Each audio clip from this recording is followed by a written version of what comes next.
My given name is Joseph Brown Jr. My professional name is Joby Brown. And with my wife, we are directors of a Christian music ministry, Reconception. And I'm here today as a part of Awaken Entertainment.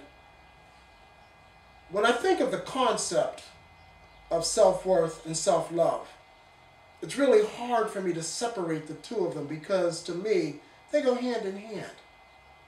Where does it start? Well, when I think of self-worth, I believe that's a result of the relationship that my God has with me. And when I say God, I'm speaking of Christ Jesus. People call God by many names, but that is my God. And when I think of that self-worth, I've learned how insignificant I am, yet how significant I am by being a part of the body of God that gives me great power, that gives me ultimate power. But realizing that I am a part of that body lets me know just how humble I really am, how humble I should be, how insignificant I am as an individual. But there is power in numbers.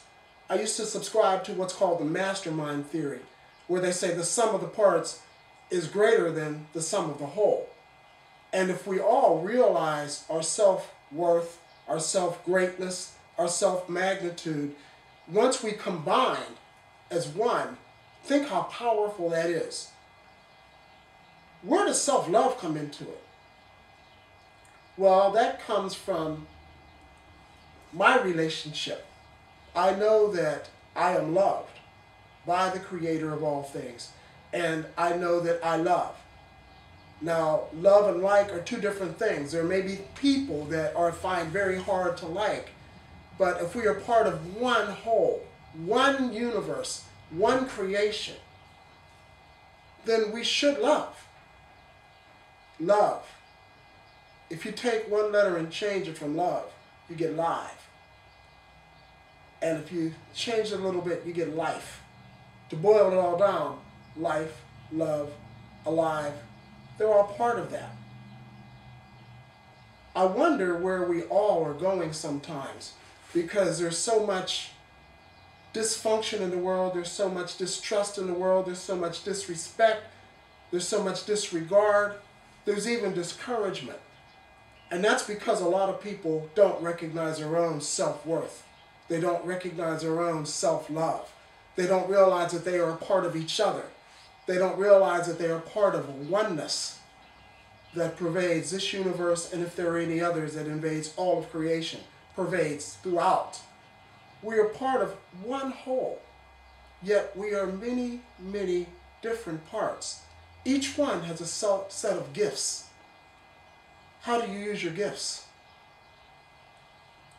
Well, when you really think about it, pour yourself into what you're doing. Do it as if it was the last opportunity that you ever got to do it. And you'll be surprised at the results. If you treat each day, each moment, each second, each breath like it may be your last, then you're going to get the ultimate productivity out of that because you realize that if there isn't a next breath, a next second, a next moment, a next day, then your legacy ends with that last thing that you've done. Self-worth. That's where that comes in. We have to realize that we are powerful. We are part of God's creation. God created each of us in His image, which means if He created and we're created in His image, then we are creators. That's where creativity comes into play. A lot of people don't realize that they have enough talent to make it in this world. They have enough talent to lay down a powerful legacy. They have enough talent. They have enough God-given ability to do remarkable, unimaginable things. Unimaginable. Think about that. Unimaginable. That means that there is no limit to imagination. A lot of us don't use our imagination. A lot of people who do use their imagination are put down by those who have no imagination or don't use their imagination because everyone has imagination. What kind of gets to me sometimes is how new things are stifled by those that are afraid to step into a new horizon. a new awakening, a new beginning, a new facet of life.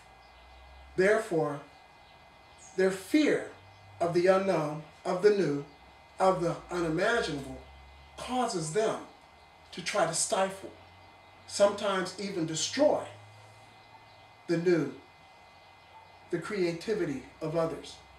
But if we all work together, think where we could be as a people.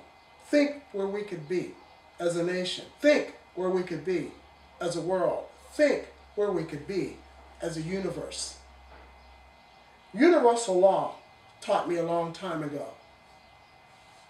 that for everything we do, something is put into motion.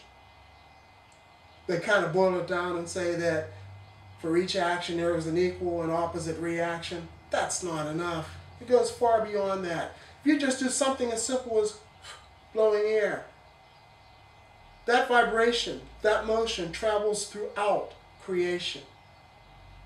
If you do something like think, you have put something in motion that's never going to stop. Ideas have power because ideas are entities. That's where our creativity comes into play. That's where our oneness, our likeness with our Creator comes into play. All this creation came about, first, as a mere thought. Second, as a manifestation. And third,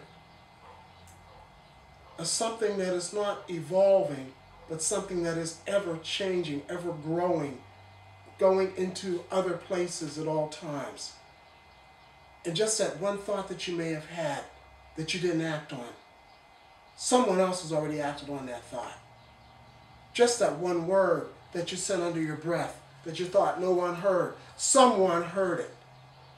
The thing that you did in the middle of the night that you thought nobody saw me, someone saw you. Someone reacted. Someone may have built that into something magnificent, but we have to remember, someone may have built that into something incredibly dangerous, incredibly terrifying. Where does it all go? A friend once told me that who knows where we're going? The captain knows. There's a poem by William Ernest Henley that says that we are captains of our own ship, basically. And that's the thing. Take the ship by the wheel.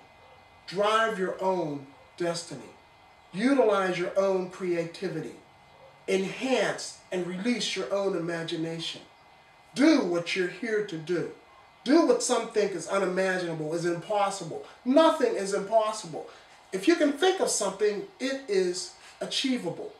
Everything in this room at one time was just a thought. At one time, this table was just a thought.